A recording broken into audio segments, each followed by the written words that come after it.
যে কোনো নেক আমল আল্লাহর জন্য আপনি যদি করেন, যে কোনো ভালো কাজ যদি আপনি করেন, সেটা আল্লাহর কাছে গ্রহণযোগ্য হবে, আপনার আমল নামায় লেখা হবে, আপনার আমল নামায় যুক্ত হবে, কিয়ামতের ময়দানে সেটা দেখতে পাবেন। কখন? যদি দ্বিতীয় শর্তটাও থাকে। সেটা কি? সেটা হলো সে আমলটা হতে হবে আল্লাহর পাঠানো রাসূল এবং দূতের যে সিস্টেম, যে পদ্ধতি, যে সুন্নাহ, তার যে আদর্শ আছে, ওইটার আদলে যদি হয়, ওইটার সাথে যদি মিল হয়, তাহলে আল্লাহ সেটা কবুল করবেন। আর যদি আল্লাহর রাসূলের আমলের সাথে মিল না হয়, তাহলে সেটা আল্লাহ কবুল করবেন। সেই ভালো কাজ, সেই নেক আমলটা সুন্নাতে রাসূল সাল্লাল্লাহু আলাইহি সাল্লাম দ্বারা অ্যাপ্রুভড হতে হবে, ওইটা দ্বারা অনুমোদিত হতে হবে, সুন্নাতে রাসূলের ছাঁচে ফেলে করতে হবে, ওইটার সাথে মিল রেখে করতে হবে।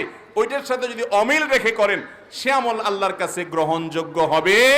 এই জন্য আপনি যদি আমল করে আল্লাহর কাছে সেটার সওয়াব চান, বিনিময় চান, প্রতিদান চান, পুরস্কার চান, তাহলে আপনাকে দ্বিতীয় শর্তটাও ফুলফিল করতে হবে। তা হলো সে আমলটা প্রুফ